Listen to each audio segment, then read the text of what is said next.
Bom dia, boa tarde, boa noite. Continuamos aqui com o nosso curso de tarô, nível introdutório. Hoje nós vamos falar do arcano 13. Nós temos na carta a representação de um esqueleto, tanto no de Marseille. Aqui a gente já tem uma outra representação, tá? No de Kier. A representação do esqueleto, ela está ligada ao símbolo de perpetuação, de preservação, né, de duração da vida. E claro, né, a própria transformação. Se a gente pensa no nosso corpo, nesse processo da morte, né? O esqueleto segura uma foice, que é o próprio símbolo da colheita. Aqui também nós vamos ver a mesma foice no arcano Kier, demonstrando por meio desse símbolo um momento dinâmico, né? Apesar de simbolizar aqui a transformação, é também a necessidade, né? Porque é o esqueleto que possui, né, que carrega a foice do autocontrole. Então é você mesmo que corta aquilo que precisa ser cortado.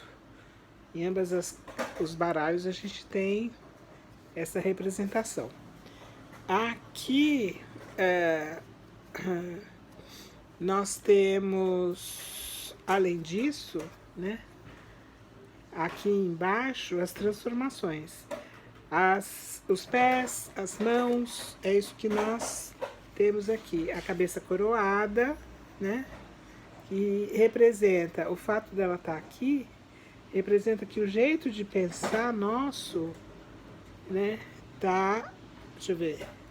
Ela tá aqui. Ela tá mudando. E aqui nós temos a cabeça de uma criança, né? Querendo justamente passar para nós a informação de que novas ideias, novas ideias estão aí surgindo.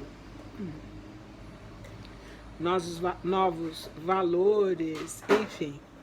De qualquer maneira, eu não gosto de falar em corte, em rompimento, porque na verdade eu entendo que a 13 é uma carta de transformação, principalmente ligado às coisas antigas que precisam ir embora, para que as coisas novas venham com força, para que floresçam, enfim, para que nossa vida tome um novo rumo, tá? Por isso que eu não vejo a carta 13 como sendo a carta da morte, né? A carta do final de um ciclo, enfim. No baralho Kier, que é o baralho que eu uso, a morte já tem um outro nome, é imortalidade, né? Porque os egípcios acreditavam na vida além da morte, que ela continuava. Essa vida que continuava no início era apenas para os faraós, mas depois, com o tempo, passou a ser acessível a todos os demais egípcios, né?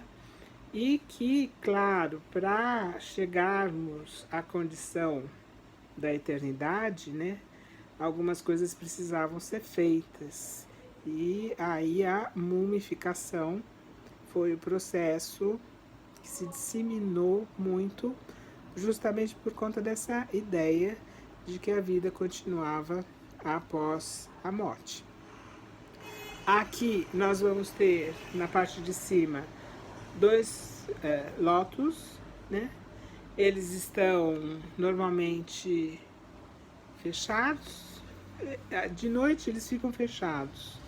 E o lótus, nessa posição, um contra o outro, né? Ela está associado a arrependimento. Nós temos aqui, né, trigo. Então, na verdade, temos o trigo antigo e o trigo novo que vem surgindo, e a própria foice nós já falamos disso, que é esse corte, essa decisão que é tomada por aquele que carrega a força. Então, esse arcano nos faz automaticamente ligarmos a nossa noção de mortalidade, né? As coisas chegam sempre ao seu final e a gente precisa dar valor às nossas ações. A transformação, né, que acontece aqui por meio da reflexão. Essa reflexão pode ser sobre a própria morte, sobre finais de ciclo, enfim. Não tem por onde. A transformação é necessária e vai levar ao final de algo. Esse final de algo pode ser material, pode ser mental, pode ser emocional, né? Pode estar ligado a atitudes, né? A alguma coisa interna. Que mais? É necessário que a gente tenha clareza para executar o corte, né? Para chegar ao final do ciclo. E com isso eu quero dizer que a gente precisa identificar aquilo que é ilusão.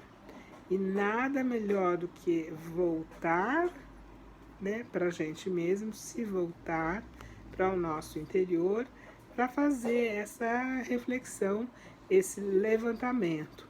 Eu costumo dizer que aqui o critério de análise precisa ser afinidade, né? Aquilo que de fato me interessa, que eu gosto de fazer,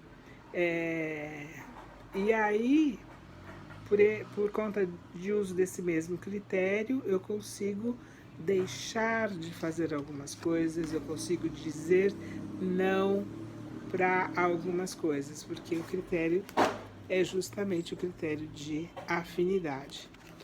É claro que aqui, né, dependendo das cartas que rodeiam, eu posso ter o sentido profundo de dor, de sentimento de perda, de arrependimento, tá?